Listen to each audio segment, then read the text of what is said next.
If you're spending a lot of time sitting every day, either in front of the TV or at the computer, you may be at higher risk for developing certain types of cancer, according to research published by the American Cancer Society. The study found an additional 2 hours a day of sedentary behavior was linked to an 8% increase in colon cancer risk, a 10% increase in endometrial cancer risk, and a 6% increase in risk for lung cancer. Those who sit stationary for more than 6 hours a day have an extra 10% greater risk of getting cancer than people who sit for just 3 hours. The study came back inconclusive on if extended periods of sitting have the same connection for breast, rectum, ovary, and prostate cancers or for non-Hodgkin lymphoma. Sitting is not the whole cause for this. It's the accumulation of different causes paired with excessive stationary behavior. When you're sitting, you aren't exercising, you're more likely to be snacking, and several other factors. Researchers came to these conclusions by analyzing 43 existing studies that included more than 4 million study participants and 68,936 cancer cases. They measured the relationship between hours spent sitting and certain types of cancer.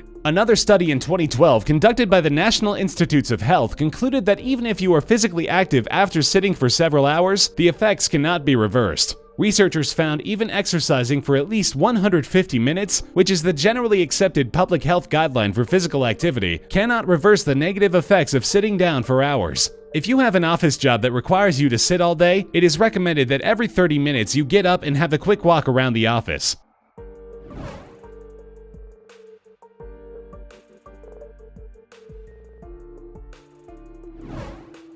Everyone dislikes having to work the night shift. The frequent, tiresome, long, late-night shifts can really wear a person down.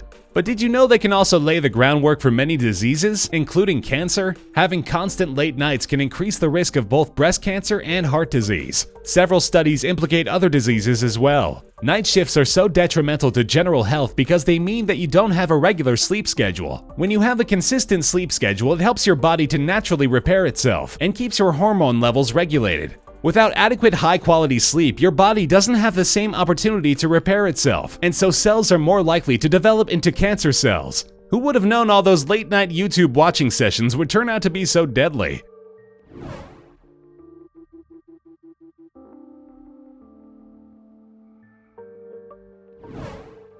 It is recommended that a person drinks between 1.5 and 2 liters of water a day, which is roughly 1 average water bottle a day. Water helps with weight loss, maintains healthy joints, helps with digestion, reduces fatigue, and keeps skin healthy. However, not drinking the recommended amount of water will drastically increase your chances of developing gastrointestinal cancers. Various researchers say staying hydrated can reduce risk of colon cancer by 45%, bladder cancer by 50%, and possibly reduce breast cancer risk as well. But not to fret. If you fear you are not consuming enough water, there are many health tracker apps that allow you to do so. And once you realize how little you drink, you'll be a little more inclined to carry a bottle of water around with you.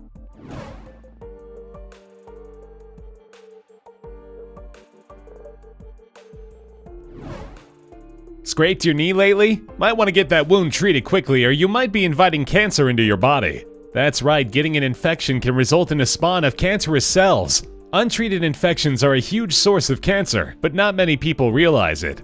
In developed countries with good access to medical care, infections cause approximately 6% of all cancers, according to the World Health Organization. Contracting viral infections hepatitis B and C, HPV, and Helicobacter pylori all greatly increase your risk of getting cancer in the liver, cervix, and stomach, respectively. If you are up to date with your vaccinations and don't have a recurrent or untreated infection, whether contracted sexually or otherwise, then an infection is unlikely to result in you developing cancer. But being aware of the risk factor will help you to prevent it in the future.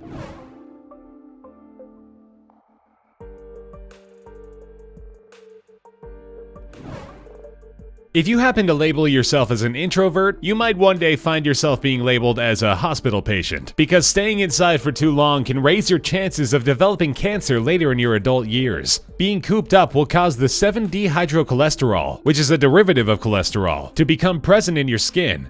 It will begin to build up and eventually develop into cancer. Luckily, it's pretty easy to prevent this from happening, as all you need to do is get some good old-fashioned sunlight. When the vitamin D from the sun hits your skin, it converts the dehydrocholesterol into a healthy dose of vitamin D3. Having an adequate supply of vitamin D is essential for general well-being, as well as reducing your risk of several types of cancer.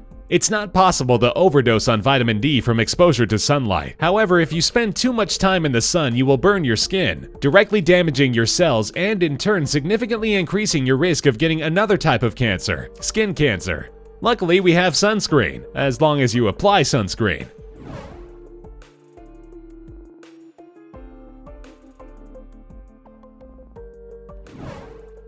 Speaking of sunscreen, you're not quite out of the water yet. Sunscreens have been around for nearly 100 years. The goal was to block ultraviolet light, the harmful rays of the sun. But what is supposed to protect you from skin cancer still gives you cancer, just a different type of cancer. Research strongly suggests that at certain exposure levels to some of the chemicals in many sunscreen products, it may cause cancer in people. Many of these chemicals are considered to be hormone disruptors. Hormone disruptors can affect how estrogen and other hormones act in the body by blocking them or mimicking them, which throws off the body's hormonal balance. Because estrogen can disorient the hormone receptors, breast cancer can develop and thrive on the imbalance. It is highly recommended that many women choose to limit their exposure to these chemicals that can act like estrogen. But unless you are spending hours upon hours in the sun with a healthy coat of sunscreen, you will more than likely be fine.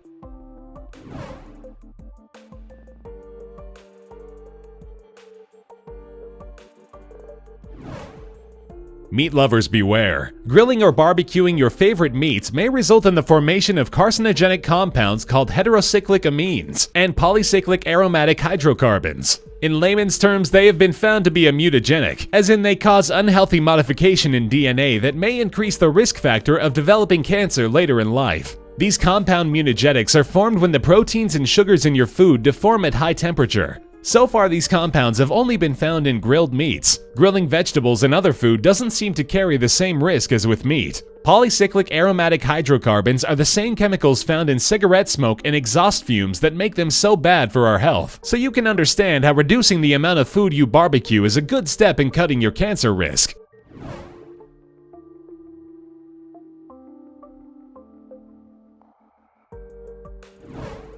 Women using birth control pills have been found to have a slightly greater risk of developing breast cancer than women who have never used them, with possible signs being increased odds of developing liver and cervical cancer. The risk seems to go back to normal standards for women who have stopped using the birth control pill for more than 10 years. All studies concluded they do not appear to have any increased breast cancer risk anymore. Hormones are likely the culprit, experts warn, as many birth control contraceptives tend to suppress or alter hormones. This can lead to a development of cancerous cells. On the contrary, there are other benefits to the pill that you should weigh up.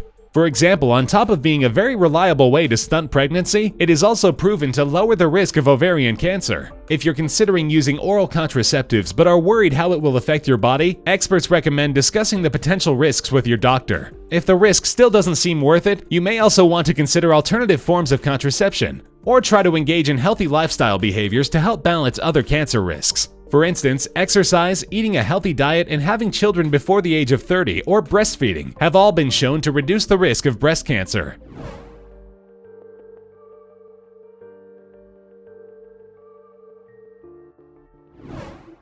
It would be a tough choice to choose between body odor and the risk of getting cancer. Unfortunately, new research suggests that the common ingredients found in many antiperspirants have a potential link with breast cancer. Dr. Philippa Darbre, a cancer researcher at the University of Reading, says the latest research suggests the common ingredients found in many over-the-counter products could trigger the development of tumors. She believes compounds of aluminium and zirconium in the cosmetics could affect hormone levels, raising the risk of cancer. The substances help prevent sweating and roll-on and spray underarm antiperspirants. Though some simple deodorants designed just to mask odor do not contain them, most do. Antiperspirants prevent sweating, while deodorants are simply designed to make people smell more appealing. Unsurprisingly, manufacturers insist products are entirely safe. They declared themselves baffled by Dr. Darbre's conclusions. Dr. Darbre claims the strongest evidence for the theory is the disproportionately high incidence of breast cancer in the upper outer quadrant of the breast where antiperspirants are typically applied. Most tumors in both sexes occur in the upper and outer section of the left breast.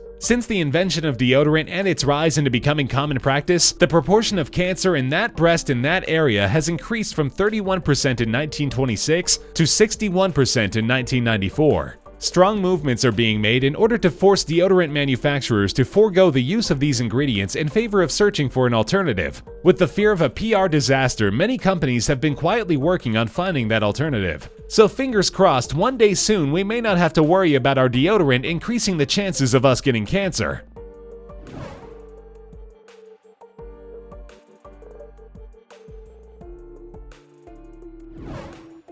If deodorant and birth control seemed about as bad as it could get, then you're in for a world of hurt. A new study has sadly found that frequent oral sex raises your risk of throat cancer. The sex act can pass on the human papillomavirus to the performer, which can trigger a specific type of throat cancer in both men and women. If you're concerned about oral cancer, see your general practitioner. It has fairly clear symptoms, and your general practitioner should be able to see them by looking in your mouth. You can also check yourself by looking for identifiers inside your mouth. The symptoms of oral cancer include neck mass or swelling, ear pain, painful swallowing, almost like something is stuck in the back of your throat, sudden development of snoring, difficulty eating, harsh vocal changes, sore throat, enlarged lymph nodes, or unexplained weight loss. It's not all bad news though. Huge breakthroughs in HPV prevention and treatment are constantly being made. But the biggest way to prevent oral cancer is for you and your partner to remain responsible and practice safe sex. If that can be accomplished, you shouldn't have much to worry about.